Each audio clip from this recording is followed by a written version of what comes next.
Look at Israel. Over and over again, Israel decides that they love what the enemy is doing. Love pleasure more than God. Peter, Timothy say in the last days, perilous times would come. I want to drop by, beloved, to let you know that we are in the last days, where we find, glory to God, men being lovers of men. Let me straighten you out. That's not deal with homosexuality. But men have become selfish. Nobody's praying for one another. We praying for my foe and no more. We're telling God about our situation, but we have not discerned what my brother and my sister is going through. So I have a selfish spirit and I have a selfish attitude. Since I have a selfish attitude, I lean to self and not to God. The Bible says that men become covetous, boasters, proud, blasphemers, disobedient to parents. It's not by chance that knucklehead child is cutting up like he's doing. Baby, we in the last days. The Bible says in the last day there will be a great falling away. People won't want to come to church. People ain't gonna want to be at church. People love foolishness. Oh my God, I thought about that thing. Watching the basketball game, I said millions and thousands of folks run, my God, daily to a ball game, which sooner or later a man gonna grow old and can't bounce the ball no more. Sooner or later he gonna lose his heart and he can't slam dunk no more.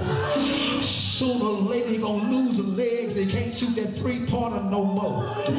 But here we are, we got more focus and attention on them than we have on a God that's everlasting to everlasting, than a God that's been from the beginning to the end. We place more focus on a man throwing a ball down a field. We'll worship him on Sunday morning rather than coming to church, giving God glory for the thing that he has done. We'll worship a singer by the name of Michael Jackson, who moonwalked and shook his stuff, but sooner or later had an overdose.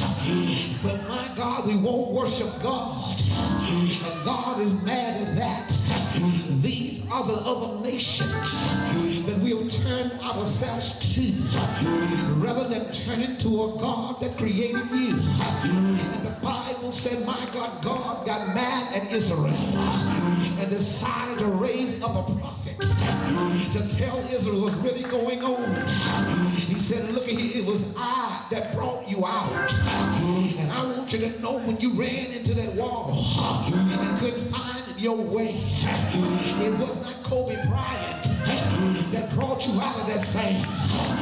It was not Akeem Olajuwon that reached down and pulled you up out of the mud and miry clay. It was not Steve Nash, glory to God, that gave you an avenue or a way out.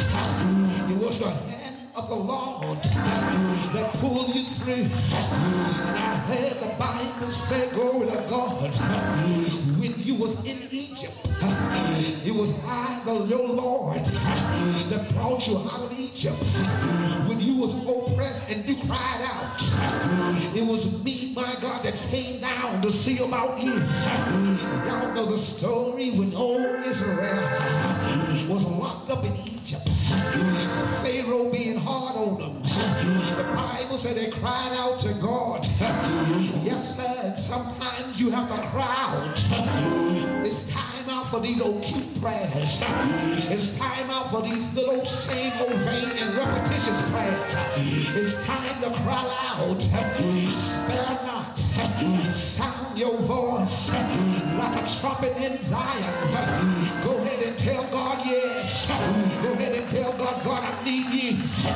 I've been through the storm and I've been through the rain. I need you, God. I've called on others and they couldn't help me. I need you, God. I've called on friends and I've called on family and they couldn't work it out. But I had a songwriter say I turned it over to the Lord and he worked it out. That problem that I had, I stopped a word about it. I gave it to the Lord and he worked it out. Baby need a new pair of shoes. He worked it out. Even got a light bill due. Won't he work it out? Will he not work it out? Look back over your life. See who fixed it for you. I don't know what you've been through. I don't know, glory to God, where you come from. But it wasn't you who made a way. It was not you who brought yourself out. When you were locked up, tied up, you cried unto the Lord. David declared, in my distress, I cried unto the Lord, and he delivered me. I want you to know moments, the government ain't gonna help you. Obama era ain't gonna help you. The Bush era didn't do nothing for you. But the Lord will make a way. Won't he do it, y'all? He'll see you through. He'll make a way when it looks like it ain't no way. Jesus said, I am the way, the truth, and the life. No man coming to the Father. The Lord's presence is here, and he is in the midst of his people. Blessings.